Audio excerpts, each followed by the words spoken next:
With that said, let's do something kind of vulgar. Because we're in public, right? That's what you do. That's how I like it. Bartering. Say you give your boyfriend head for a week straight. Part of the bargain is that you're not allowed to complain. When he wants it, drop to your knees, ignore the stench of work, of things you don't recognize, just do. In exchange, there will be gifts. Marvelous gifts, compliments and favors, homemade mimosas and bodega bouquets, all justified by this guppy tug, this hard swallow. You will tell him, for a trip to Jamaica, he can have the better half of you. For payment of a full month's rent, you will invest in pole dancing classes. Study a woman with keloided implant scars. Make of yourself a new species of paramour. If he buys the shoes, you will wear them to bed. Sweep the kitchen in them. When the backs of your heels crack into bleeding, ignore the sting. He is watching. Clean the tub.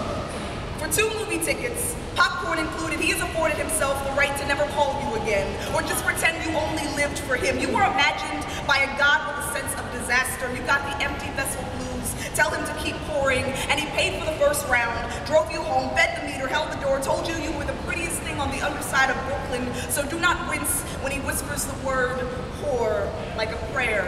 You wear it like day-old mascara. It looks good on you. Your aunt told you when you were 20 that the secret was to be a pet by day, a slut by night. Then it was noon and you still fucked a man for tickets to Fiddler on the Roof. The sun burst through the tiny skylight like your father's backhand. Have you not done this before? The lipstick smear on the bottle of Jameson.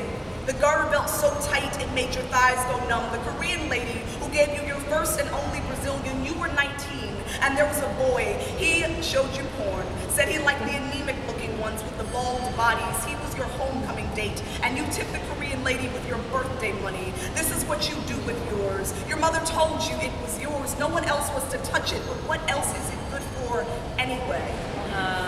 Your body is a shanty town. It is as temporary as your first love. The man you said you'd spend the rest of your life with, then realized you didn't even know how to properly pronounce his first name. You've spent the last 4 years of your life trying it out in your mouth. It never fit as well as he did. You've searched the entire apartment, all his favorite bars for the things you lost in this den of thieves. You were the only one missing your hands. Your friend Marie told you about the time she fucked a man in her shower who she'd met only the night before, bartending at a wine tasting on the Upper West Side. I had to. You bought me tickets to a Broadway show. But it's your body, I replied.